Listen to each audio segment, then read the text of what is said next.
6 septembre 1901, McKinley assassiné. Le président américain William McKinley était victime d'un attentat à Détroit, alors qu'un anarchiste fait feu sur lui à plusieurs reprises. McKinley succombera à ses blessures 8 jours plus tard. Le 6 septembre 1901, le président américain William McKinley, 58 ans, arrive à Buffalo, dans l'État de New York, pour inaugurer la Pan American Exposition.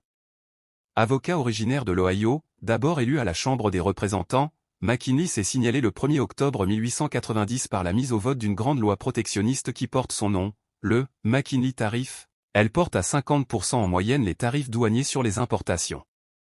McKinley est élu une première fois à la présidence des États-Unis en novembre 1896 sous l'étiquette républicaine.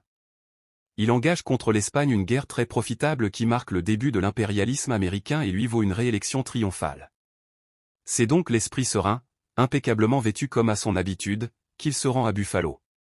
Après un discours d'inauguration, il assiste en fin d'après-midi à une fête au temple de la musique et serre les mains du public quand il tombe en arrière, frappé de 2 balles en pleine poitrine.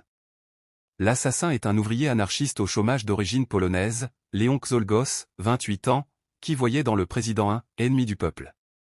Il sera électrocuté le 29 octobre suivant. McKinley en s'écroulant, murmure à son secrétaire, « My wife, be careful, Cortelyou, how you tell her, oh, be careful, ma femme, faites attention » en lui disant la nouvelle, « Cortelyou, faites attention ». Il meurt après une semaine d'agonie. Le vice-président Theodore Roosevelt, 42 ans, qui lui succède, va poursuivre sa « diplomatie du gros bâton », speak softly and carry a big stick, en français, parler avec douceur mais porter un gros bâton.